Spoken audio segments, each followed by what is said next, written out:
In this video, we will discuss about a DC electric motor, direct current source electric motor. We will talk about the basic principle, construction, working and the uses of electric motor. To begin with the uses first, electric motor is used in toy industry. In various toys, children's toys, electric motor is used. It is used in the MP3 players and it is used in the computer CPUs, used in the kitchen gadget, the mixers, grinders. So these all are at domestic level where electric motors are made with the help of permanent magnets, bar magnets. At industrial level, electric motors find a wide variety of applications where in place of the permanent magnets, electromagnets will be used. So those are the uses of electric motor. The basic principle of working of electric motor is electrical energy is converted to mechanical work.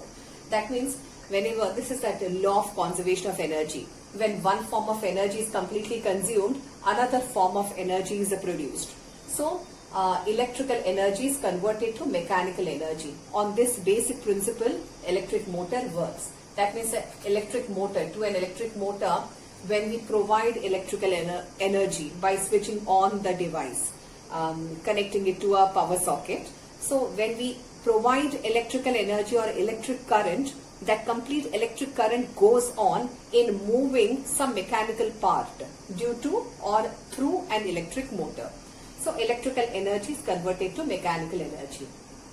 Now talking about construction, as I discuss about the various components of an electric motor, I will be talking about what is the use of that particular component and what is it called, and thereby I will complete the discussion with a working of electric motor, and at the end of the discussion we'll come up with the regular diagram of discussion. Then I'll draw a fair diagram to explain further.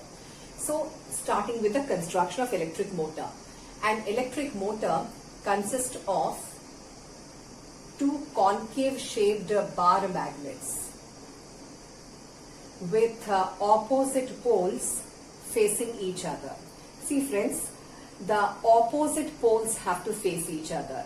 What will happen if the same poles face each other? Say I have taken two permanent magnets or bar magnets with same poles facing each other. So first of all, if they are same, means like poles, the fields will repel each other, and due to the repulsion, the lines of forces will be moving outward. As a result, there will be no magnetic field between the bar magnets, and when there is no magnetic field between the bar magnets, the magnetic energy cannot be used. And here we are supposed to use magnetic energy of the permanent magnets for the purpose to be done. So we have to take two opposite poles. So an electric motor consists of two concave shaped bar magnets with opposite poles facing each other.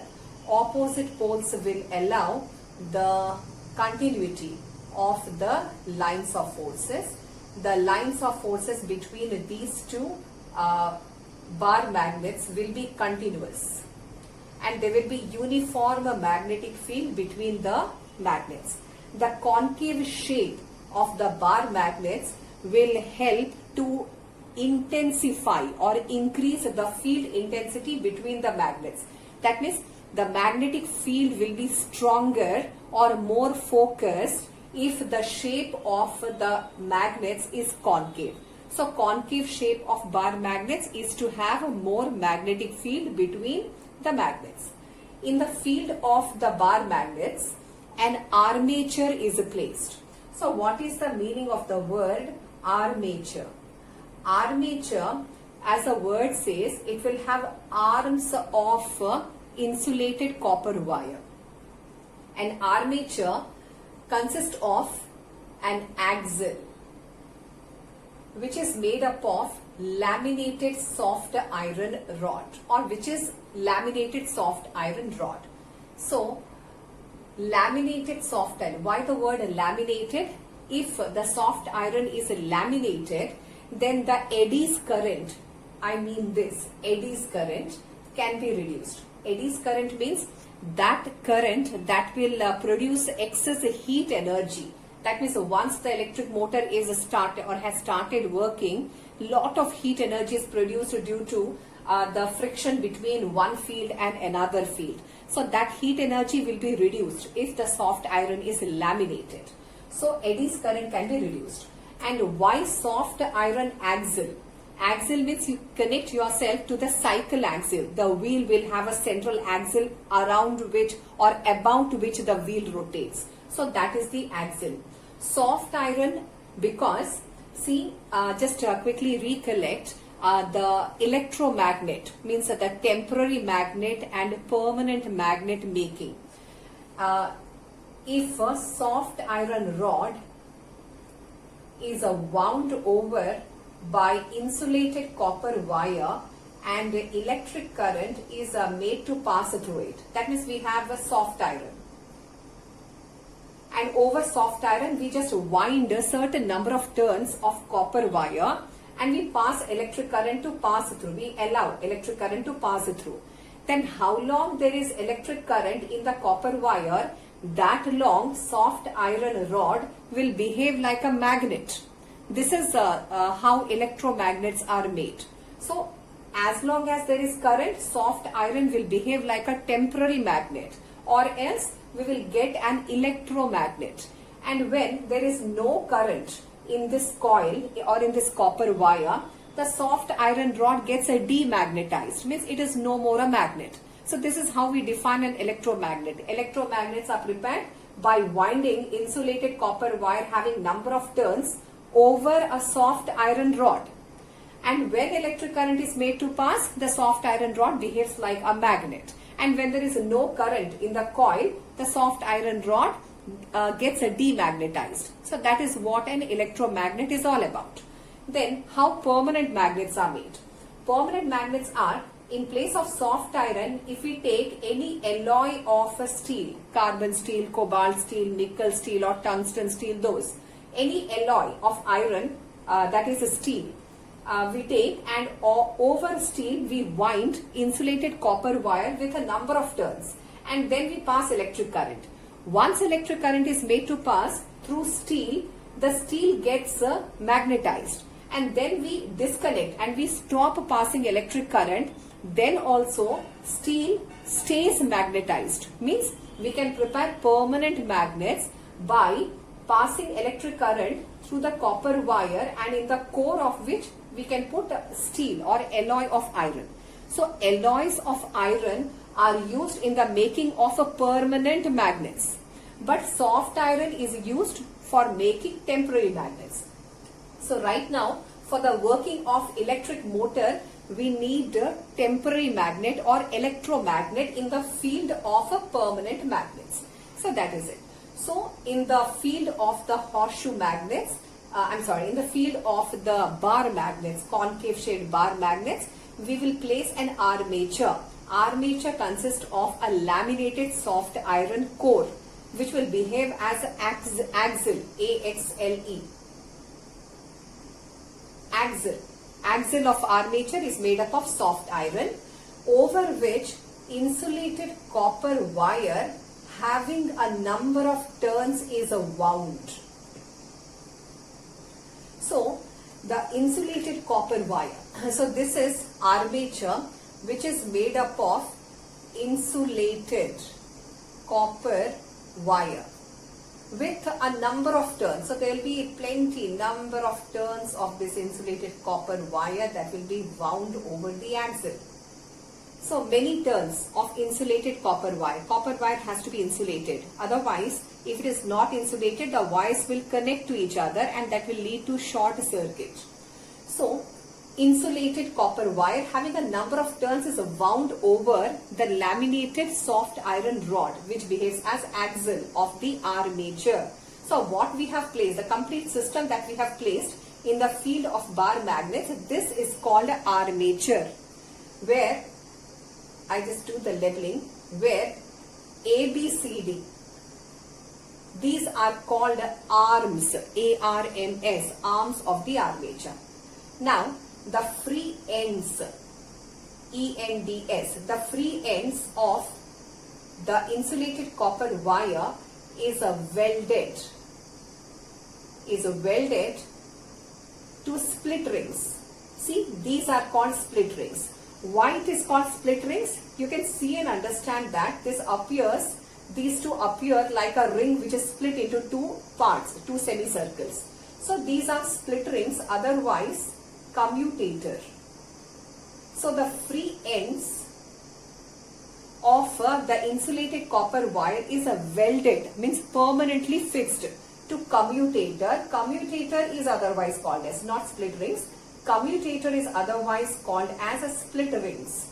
Some places in certain books will read that this word is not split rings, slip rings. So however, that is also okay. Slip rings, because this is going to slip by, means pass by carbon brushes. So the usage is okay. But these are otherwise commutator. What is the work or function of commutator? Function of commutator is to reverse, change, reverse the direction of current in the arms of the armature. So as I come to the working, then we will see how current is changed in the arms of armature. So commutator's function is to reverse the direction of current in the arms of the armature.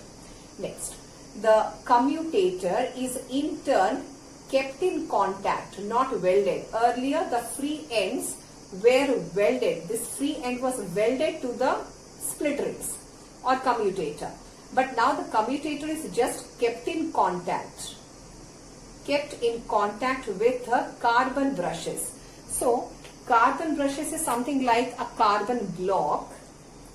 So this is the carbon brushes made up of carbon. That means that this split rings or slip rings is going to slip by the carbon brushes. So once the circuit is on, that means we pass electric current, they move so fast between them that they will just touch by this and go. And after certain duration of use, sometimes the carbon brushes undergo wear and tear. So sometimes whenever our mixer or grinder doesn't turn, the only fault with it will be with the carbon brushes. These carbon brushes have to be replaced, that's all. So generally there is nothing, no component of electric motor has got anything that needs a maintenance. Only the carbon brushes need to be, because these carbon brushes work is, or function of carbon brushes is to keep the current contact with the commutator. Current contact from the source, means a battery, to the commutator. The carbon brushes are in turn connected to a potential source across a plug key. So this is the construction of an electric motor. So quickly I discuss how an electric motor works. Now, for the working of electric motor, when the circuit is closed, means what? The basic principle, come to this. Electrical energy is converted to mechanical energy. Means when the circuit is closed, electrical energy is supplied. So there is a electric current in the arms of the armature. So now when the circuit is closed, so electric current flows from positive direction. So this will be the direction of electric current.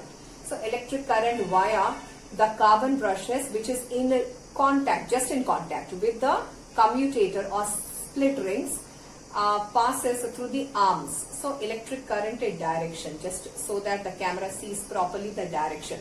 In arm AB, current direction is bottom to top, and like this current flows through CD.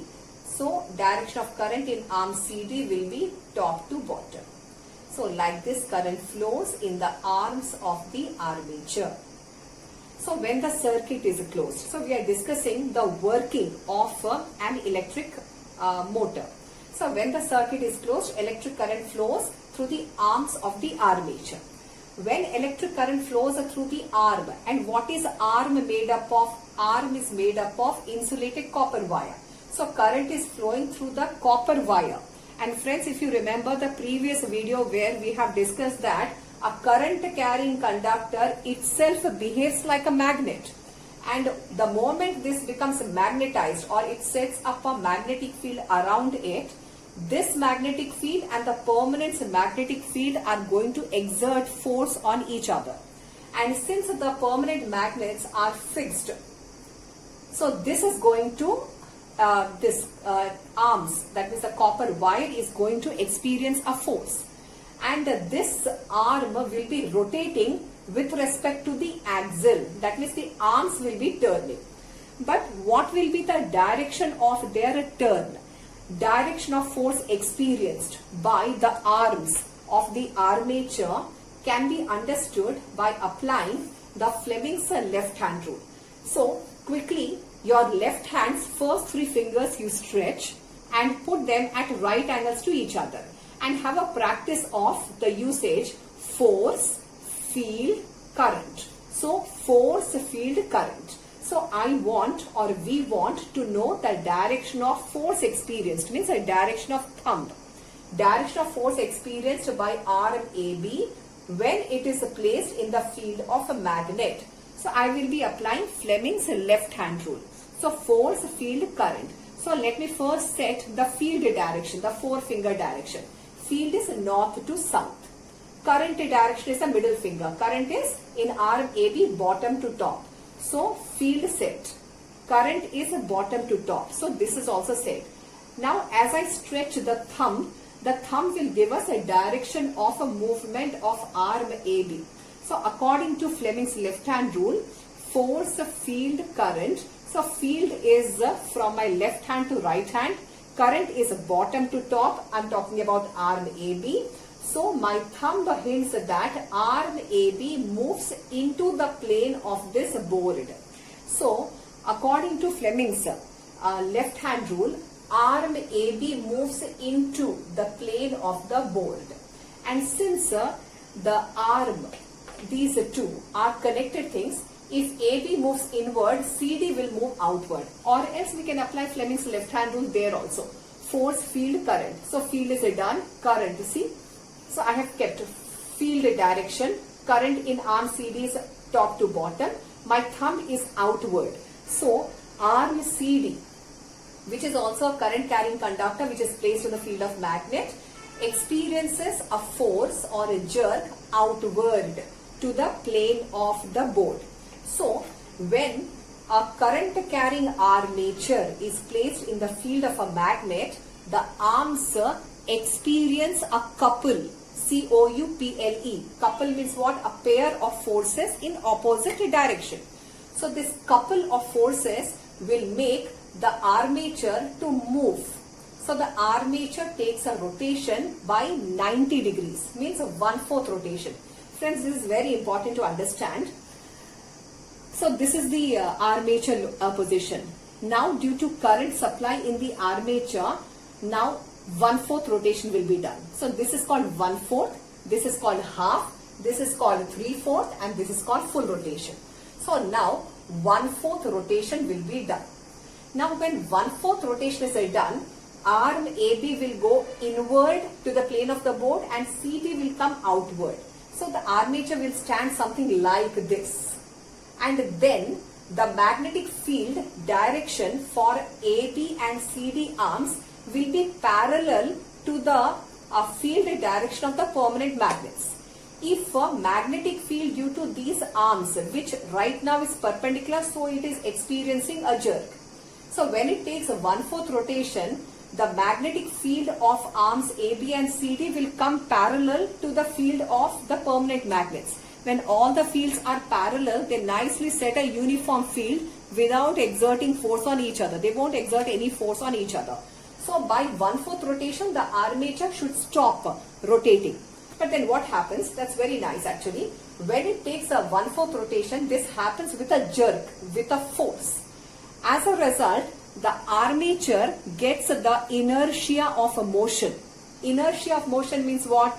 Inability of a moving object to stop itself, its motion. So 1/4 rotation is done. Remaining 1/4 rotation is done by the armature's own momentum. So as a result, when the circuit is closed, the armature completes a half a rotation. So we can understand like this, or else we can understand based on the commutator also. When 1/4 rotation is done, see this commutator also, commutator will be like this, as the way I have placed my hand. Commutator takes, now this commutator is connected to this brush, carbon brush. So it takes a 1/4 rotation.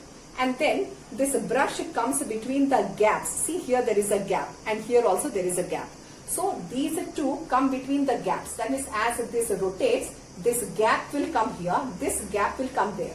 That means when this gap is here with a carbon brush, there is no supply of current from the source to the armature, because this, by the time this takes 1/4 rotation, this commutator or split ring will go here and this split ring will come here, and then this carbon brush is in no contact. Here nothing is there, so the gap is there, so there is no current in the armature. So when there is no current, then also the current, the conductor or the armature doesn't carry any current, so there is no magnetic field at all. So the remaining 1/4 rotation will be done, whatever be the explanation, in the two cases explanation I spoke to you, remaining 1/4 will be done by the armature's own momentum. So after this, arm AB will come to this side. So this will be B and this will be A. And arm CD will come this side. This C will come here and this D will come here. So half a rotation is done. Then earlier in arm CD, the direction of current was top to bottom. When this arm comes this side, so CD is a split ring. The CD is connected to which split ring? That will come here. And AB is connected to which split ring? That will go after half a rotation to this brush. Let's call this as brush B1 and brush B2. So CD comes in contact with brush B1. AB comes in contact with brush B2. As a result, CD direction of current, which was earlier top to bottom, will be now bottom to top. Why? Because brush B1 is connected to positive terminal. So current will be bottom to top. So here direction of current, as the arms change the location, the direction of current changes. What we can easily understand is whichever arm comes to the left side gets current bottom to top. Why? Because this arm will be connected to brush B1 and brush B1 is always connected to plus terminal, this current giving terminal. And whichever arm comes to the right side, current direction will be top to bottom, because that armature will be connected to brush B2. Brush B2 is current leaving terminal. So now CD comes to the left side, AB goes to the right side. As a result, current direction changes. And again, when we apply Fleming's left hand rule, we will understand that the arm CD, since the direction of current is bottom to top, will go in, and arm AB will come out. So as a result, this armature keeps on rotating in the field of a magnet as long as there is current in the circuit. This is how an electric motor works. So this is a fair diagram of our electric motor, where we have an armature which is made up of insulated copper wire winding, so many turns of insulated copper wire winding over the soft iron axle. So once the circuit is closed, this axle will rotate, this armature will rotate about the axle, which is placed in the field of permanent magnets, concave shaped magnets. And these are the commutator rings. So always keep this in mind. We will have a 1/4 rotation, half rotation, 3/4 rotation and one complete rotation. So when the circuit is closed, the armature's 1/4 rotation is done. In that 1/4 rotation, the commutator or the split rings will turn through like this. This gap will come near the brush. This gap will go to the brush B2. As a result, the current contact between the source voltage and the armature will not be. So remaining 1/4 rotation is going to be done by the armature's own momentum, because it will be a throw and fall. Again a throw and a fall. So in that process, this armature keeps on rotating in the field of magnet as long as current is there in the circuit.